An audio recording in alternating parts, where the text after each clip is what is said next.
Havendo número legal, e invocando a Deus pela grandeza da pátria e a paz entre os homens, dou por aberta a sessão.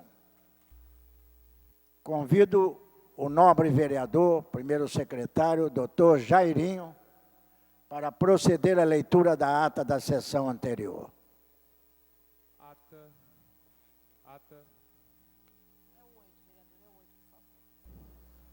Ata da 24ª sessão extraordinária em 1º de setembro de 2010.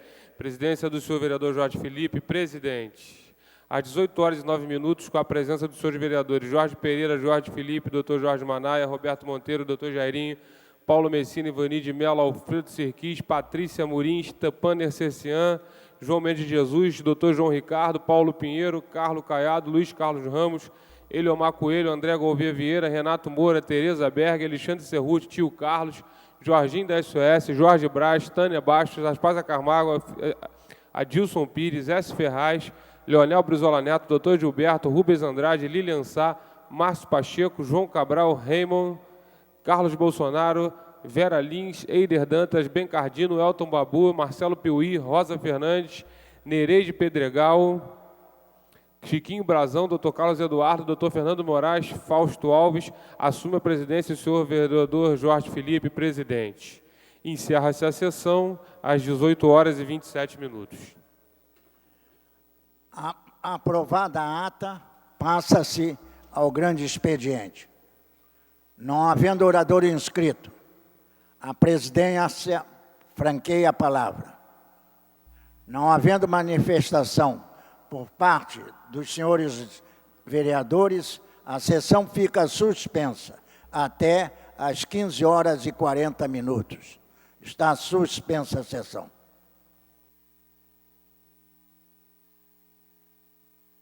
Está reaberta a sessão.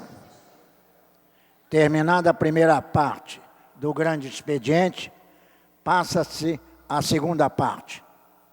O orador inscrito é a vereadora Aspaza Camargo, que dispõe de 20 minutos. Senhor presidente, tenho a grata satisfação de ocupar a tribuna nesse momento para comentar, para tecer considerações, eu considero importantes, sobre o plano diretor da cidade do Rio de Janeiro e o papel que essa casa exerceu ao longo dos últimos 9 anos, neste bastante turbulento e mais tumultuado do que turbulento processo de construção da segunda mais importante lei da cidade. O plano diretor é hoje uma referência em todas as cidades brasileiras, sobretudo depois da aprovação do Estatuto da Cidade, embora o Rio de Janeiro tenha sido pioneiro em instituir um plano diretor em 1992, quando a democracia brasileira dava os seus primeiros passos e que, justamente, nossa cidade assumiu um papel de liderança, de certa forma, resumindo no seu plano de 92 os anseios de toda uma geração de urbanistas que desejavam para as cidades brasileiras um destino melhor do que aqueles que elas vinham tendo no crescimento caótico e desorganizado que marcou a urbanização brasileira da década de 70 e de 80. De fato, foi uma revolução nunca vista na história da humanidade. Nem a Inglaterra, que trouxe com a sua urbanização terríveis problemas sociais e ambientais, viveu uma urbanização tão acelerada, tão rápida, que tornou o Brasil, em poucos anos, em praticamente uma década, de um país agrícola em um país urbanizado, a ponto de hoje sermos nós 80% praticamente urbanos. Então, tentar fazer leis que organizem a ocupação da cidade, que orientem e disciplinem essa organização espacial da cidade, é algo de extremamente importante, talvez tão ou mais importante do que a própria política econômica do país, visto que as pessoas se distribuem em territórios e que elas hoje vivem nesses espaços absolutamente caóticos, desorganizados e carentes de serviços essenciais, como, por exemplo, o transporte. Imagine uma cidade como Rio de Janeiro, que, na verdade, não tem 6 milhões de habitantes, porque ela é uma região metropolitana de 11 milhões de habitantes, e que as pessoas, hoje eu tive a tristeza de ver uma senhora em Copacabana dizendo que todos os dias leva 5 horas para chegar de Magé até o seu emprego em Copacabana. É simplesmente aterrador. Eu acho que não são também tantas pessoas que levam 5 horas, mas muitas, muitas mesmas, levam pelo menos 2 horas para se locomover da Zona Oeste para o centro ou de uma periferia da Baixada Fluminense até o centro do Rio de Janeiro. Então, o plano diretor é fundamental, mas nós não temos ainda a cultura do plano diretor. Nós conseguimos entender a importância jurídica do plano, construímos um plano em 92, mas não fomos capazes ainda, os nossos governantes não foram capazes, e a população também ainda não é? De entender que isso é uma cultura que exige participação, uma cultura que exige atenção quanto a diretrizes, quanto a princípios, que, em geral, as pessoas não prestam muita atenção porque estão premidas pelas necessidades essenciais, né? E, às vezes, até pelo atendimento básico de, por exemplo, acabar com um buraco na sua rua, ou conseguir iluminação pública, ou alguma outra coisa essencial que obscurece, que afasta o entendimento da cidade como um organismo, a cidade como um corpo que se intercomunica. Na verdade, é por isso que a gente chama a cidade de ecologia urbana, porque a ecologia urbana é justamente a ideia de que a ecologia não é só a árvore, não são só os ecossistemas, que são basicamente constituídos pela biodiversidade, pela vegetação, pela vida animal. Não, a ecologia está também no urbano, porque, por exemplo, se nós queremos evitar a favelização, nós temos que ter uma integração entre a política de habitação e a política de transporte. E isso é a ecologia urbana, essa necessidade de fazer a articulação das políticas setoriais para que nós possamos obter um resultado positivo. No Rio de Janeiro, porque a cidade tem realmente 6 milhões de habitantes e mais a sua periferia, que chega a 11, nós precisamos entender algo que é essencial e o mais difícil. É que as pessoas não se identificam apenas com a cidade. Eu sou carioca, eu moro no Rio de Janeiro, ou eu sou da região metropolitana. Isso não é o bastante. As pessoas moram num bairro, as pessoas moram numa área, numa região administrativa, ou moram numa área de planejamento. E esta identidade é algo fundamental para fazer o plano funcionar. Se as pessoas não tiverem o sentido de participação, que vem justamente dessas identidades e da vocação que cada bairro e cada ponto dessa cidade tem que desenvolver, nós não iremos adiante.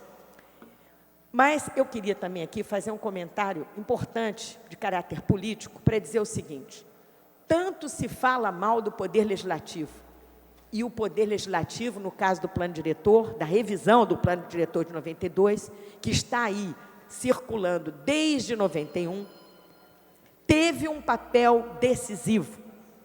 Um papel decisivo.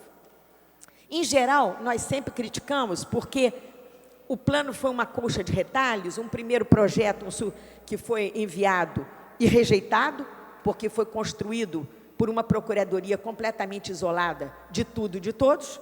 Nós não podíamos aceitar isso. Depois veio um substitutivo, onde o governo, a prefeitura, tentou, sobretudo a Secretaria de Urbanismo exclusivamente, já fazer uma proposta comparativa em relação ao plano de 92, sugerindo mudanças, adaptações, mas nós vimos ali naquele momento, eu já estava aqui na Câmara, a partir de 2004, nós vimos que não era suficiente, absolutamente, essa visão, porque o plano diretor hoje não é concebido apenas como uma legislação urbanística, estrito sensu. Vamos falar assim, PEUs, planos de estruturação urbana, lei de uso do solo, o que eu posso construir, como eu posso construir. Não. O plano diretor hoje é um plano de desenvolvimento da cidade. Ele tem que dizer onde a cidade vai crescer, como ela vai crescer, qual é o motor da sua economia, porque, vejam só, se a cidade tem uma vocação turística, ela tem que ter determinadas credenciais, determinadas características, ela tem que desenvolver determinadas políticas. Se a cidade tem outra vocação, que não é turística, é puramente industrial, nós temos que tratar de resolver esse problema de uma outra maneira. Só que o Rio de Janeiro é tudo isso ao mesmo tempo. E nós precisamos pensar onde essas diferentes vocações vão se desenvolver e como elas vão se desenvolver. Mas, realmente, no plano que nós recebemos, já aperfeiçoado, faltava isso. Porque a Secretaria de Urbanismo, naquele momento, eu quero fazer aqui a minha homenagem aos funcionários da Secretaria, aqueles que sobreviveram à catástrofe do desplanejamento da cidade, que nós tínhamos um planejamento no governo Carlos Lacerda, nos áureos tempos da cidade-estado, da Guanabara, nós tínhamos planejamento, e do bom, e do melhor, e perdemos essa vocação, porque a cidade acabou se fundindo com o Estado, e nessa fusão, o planejamento foi embora, se perdeu completamente. E é este planejamento que se perdeu que nós estamos querendo recuperar agora. E é este planejamento que nós estamos querendo recuperar que vai garantir à cidade do Rio de Janeiro as condições para enfrentar as Olimpíadas de 2016, os jogos, todos os jogos esportivos, inclusive a Copa do Mundo, que nós estamos planejando para uma década de ouro que talvez jamais se repita, porque há uma concentração enorme de grandes eventos que vão exigir da cidade uma qualificação muito superior àquela que nós temos hoje e que realmente nos assusta demais ver a diferença entre a cidade que nós queremos, a cidade que nós desejamos e a cidade que nós temos aí todos os dias. Esse esforço brutal, ele é muito importante, porque nós vamos ter que escolher se nós vamos querer ser uma cidade do Rio de Janeiro como Barcelona, que usou as Olimpíadas para a sua grandeza, para melhorar a sua infraestrutura, para trazer à Europa uma cidade nova de turismo, de criatividade, que hoje é parte do mapa europeu, ou se nós queremos não ser Barcelona, que já é um sucesso absoluto, por conta das Olimpíadas, mas nós podemos, ao contrário, ser como a Grécia, que fracassou, que hoje é um país com extremas dificuldades e que praticamente nada aproveitou sequer das grandes construções que foi obrigada a realizar para fazer as suas Olimpíadas. Então, este é o dilema. Cidadãos e cidadãs da cidade do Rio de Janeiro, vereadores e todos os que têm responsabilidade junto a essa cidade. Nós temos que escolher se queremos ser Barcelona ou se queremos ser Atenas, na Grécia.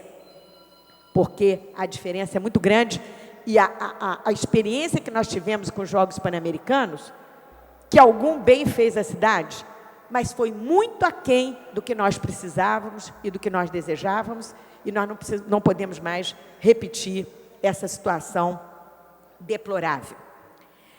Bem, eu estou aqui para dizer a todos que o plano diretor que nós vamos aprovar nas próximas semanas não é um plano perfeito. Longe disso. É um plano que tem defeitos que alguns acham até que o inviabilizam. Por exemplo, o IPUR, o Instituto de Política Urbana da cidade do Rio de Janeiro, acha isso. De Planejamento Urbano da cidade do Rio de Janeiro acha isso. O Sindicato dos Arquitetos acha isso. O Sindicato de Engenheiros também acha isso. Então, nós vamos considerar aqui que o plano tem fragilidades, o plano tem limitações que têm que ser corrigidas num curto espaço de tempo. A nossa proposta, como presidente da comissão do plano diretor, a comissão especial que votou o parecer do relator, era que nós reduzíssemos a revisão desse plano de 10 anos, não para 5 anos, como alguns vereadores já vinham propondo, mas para 3 anos, porque nós precisamos ter mais informações do que nós recebemos para fazer um bom plano diretor para a cidade do Rio de Janeiro. E como todos sabem, 2010 é o ano do censo, é o ano em que o IBGE está fabricando os dados e as informações sobre o Brasil que vão trazer ao Rio de Janeiro novas estatísticas sobre como a nossa cidade está funcionando. Nós trabalhamos nesse plano que está aí, nessa revisão, com dados desatualizados, com dados de 2000, e alguns do Instituto Pereira Passos, que, em alguns aspectos especiais, em algumas questões locais e focais, foram produzidos em 2004. Mas isso não é suficiente. Nós temos que fazer esse trabalho de aprofundamento do plano, porque a Câmara de Vereadores, o que fez aqui, foi dizer o seguinte: olha que dilema nós vivemos. Queremos um plano perfeito, então não vamos fazer nada, vamos esperar um pouco mais. E deixar a cidade com um plano de 92, que era um plano muito interessante, e nós não estamos pretendendo destruir o que de bom esse plano ofereceu à cidade, mas que está desatualizado em muitos aspectos, até porque a cidade mudou estupidamente, né? A cidade mudou brutalmente de 1992 para cá. Coisas muito ruins aconteceram conosco. E agora, recentemente, algumas coisas boas também estão acontecendo. E nós precisamos responder esses desafios. Então, o papel da Câmara foi o papel humilde de fazer mais de 25 audiências públicas por toda a cidade. Ouvir a população, inclusive os segmentos universitários, técnicos, científicos, que nos ajudaram a ter uma visão melhor da cidade. Mas tudo isso não se consolidou totalmente no que está aí para ser discutido. Eu acho que nós devemos ter a humildade de considerar que o que foi feito, a Câmara teve um papel decisivo. Decisivo e meritório, porque nós obrigamos a cidade a enfrentar suas próprias fraquezas, a sua própria fragilidade. E o que está aí é o ponto exato do nível sociocultural no qual a cidade se encontra e as suas lideranças. O plano diretor não é uma panaceia, não é um milagre, não é uma fabricação divina. Ele é uma fabricação dos homens. Então, ele conseguiu chegar até onde o nível de consciência e de maturidade das suas lideranças permitiram. Muitas lideranças não estão contentes com ele, e eu entendo, e dou razão, mas eu também reconheço que se nós quisermos a cidade ideal e a cidade perfeita numa lei, nós estamos esquecendo que essa lei só vai ser ideal e só vai ser perfeita na medida em que nós possamos aperfeiçoar os nossos métodos, as nossas formas de consulta, o nosso planejamento descentralizado, porque se a cidade não tiver mecanismos de planejamento das suas regiões, das suas áreas, com as vocações definidas, com um plano de desenvolvimento para cada uma dessas áreas, nós não vamos conseguir fazer essa legislação. E o grande ponto fraco do plano é esse, é que nós estamos com uma estrutura de planejamento que, pela proposta do Poder Executivo, ainda é muito ruim, muito imatura, muito ineficiente, e não vai funcionar, porque ela é contraditória, ela é fragmentada, e ela não tem a participação. Então, é uma oportunidade para que a gente possa falar dessas fraquezas, para também poder falar do esforço que foi feito positivo, né? Um esforço de melhorar a legislação ambiental, um esforço de melhorar e muito a legislação habitacional, de tomar consciência que o problema da favela tem que ser resolvido com a construção de moradias populares e de baixa renda, não aquelas que ficam nas taxas, em geral, as mais desejadas pelo poder público, em torno de 7 salários mínimos, mas aquelas que atingem a população mais pobre de 1, 2, 3 salários mínimos. Porque é essa que mais precisa de moradias adequadas para não construir as suas próprias moradias com as mãos e de maneira precária e especulativa, porque hoje, em boa parte das comunidades da cidade do Rio de Janeiro, a especulação é o tom dominante na construção dos barracos ou das pequenas casas, amontoadas, gerando graves problemas de saúde pública e graves problemas de circulação que impedem a população de se mover de um canto para outro e obrigam, muitas vezes, pessoas com deficiência, pessoas mais idosas, pessoas, às vezes, simplesmente doentes, não é? De se confinar nas suas casas porque não podem circular pela sua comunidade, não tem condição de descer ou subir escadarias íngremes ou de circular em barrancos que não comportam uma cidadania plena. Então, neste plano diretor, eu tive também a satisfação de ver que nós pensamos e trabalhamos pelo desenvolvimento sustentável das comunidades, que nós nos recusamos a encarar essa questão das áreas de especial interesse social como áreas que escapam ao controle da cidade legal e que vivem à margem, isoladas, de maneira discriminatória e destrutiva para a malha urbana da cidade e irresponsável para os cidadãos que ali vivem. Então, nós sabemos bem, e isso é uma conquista da cidade.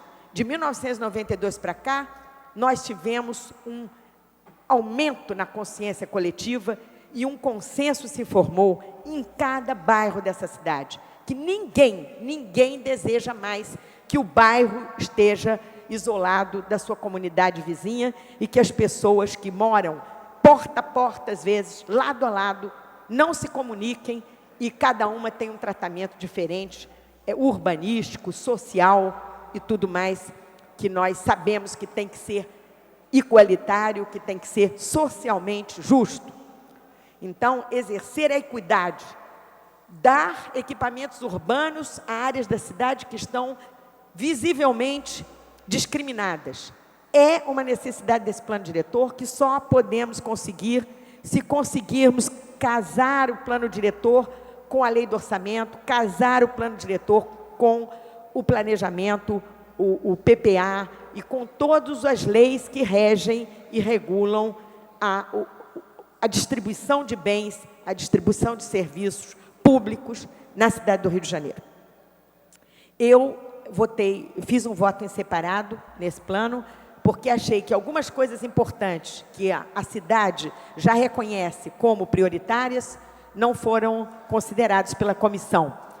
Mas essa questão eu pretendo desenvolver com mais detalhes num próximo pronunciamento. Este pronunciamento eu dediquei à Câmara de Vereadores, eu dediquei ao Poder Legislativo e a certeza que eu gostaria de ser partilhada com todos os habitantes da nossa cidade, de que o Poder Legislativo é o órgão por excelência, que está mais perto do cidadão, que conhece os seus problemas e que pôde, de uma maneira bastante operosa, trazer contribuições relevantes para melhorar a qualidade desta legislação. Mais de 1000 emendas foi o que nós vimos, que os vereadores fizeram. E muitos criticaram esse excesso de emendas. Eu não critiquei, porque eu acho que o vereador que se envolveu com a sua cidade, que procurou dar sua contribuição, ele merece todas as homenagens. E dessas emendas, nós tivemos, a partir dessas 1000 emendas, nós tivemos uma possibilidade extraordinária de exercer a democracia, que é através da negociação. Agora mesmo estávamos reunidos com o secretário de Urbanismo para definir os últimos destaques e as últimas medidas que serão tomadas de consenso nessa casa para colocar o plano em votação. Então, eu queria esclarecer a todos que me ouvem que esse processo, ninguém pense que esse plenário está vazio, porque os vereadores estão lá na sala reunidos, junto com o presidente, junto com o secretário de Urbanismo. Que muitas vezes que nós não estamos no plenário, nós estamos trabalhando, nós estamos detectando problemas, nós estamos discutindo soluções negociadas para os problemas da cidade.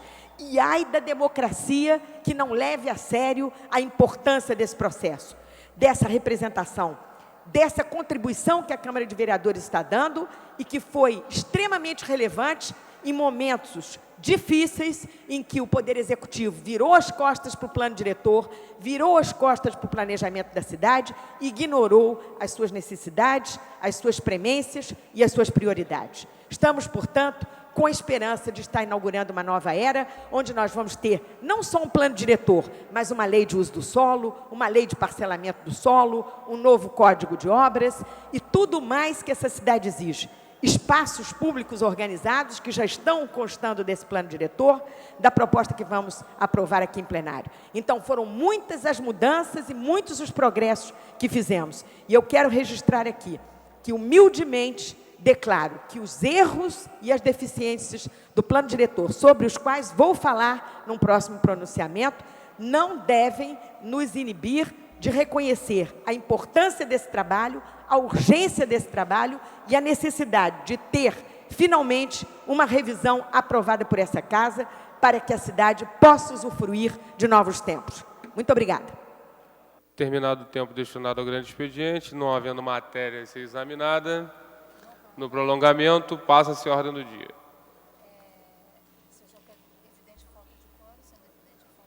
Sendo evidente a falta de quórum, para dar prosseguimento aos trabalhos,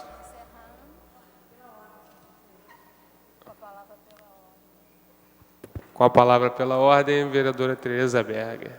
Senhor presidente, senhores vereadores e vereadoras, eu quero fazer um apelo aqui, neste momento, aos membros da Comissão de Ética, para que estejam presentes à reunião que nós, inclusive foi publicada hoje no DCM da Câmara Municipal, quando estaremos sorteando o relator que examinará a questão da representação contra o vereador Girão. Então, como eu estou vendo aqui no quadro, que a maioria dos vereadores está na casa, está registrado aqui, eu peço a gentileza deles estarem presentes às 18h10, porque é de extrema importância nós podermos dar continuidade a este processo. Enfim, então, 18h10, todos no cerimonial. É o meu apelo.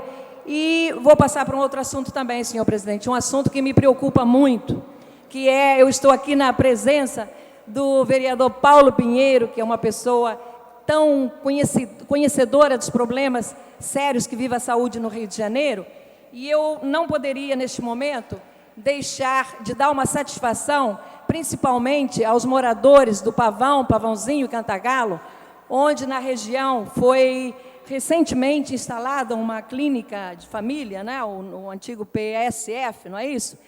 E o que nós estamos assistindo lá é que absolutamente não tem nada, não tem remédios, não tem médicos, não tem nada. Está uma bagunça, não tem gestor para cobrar o que deve ser cobrado.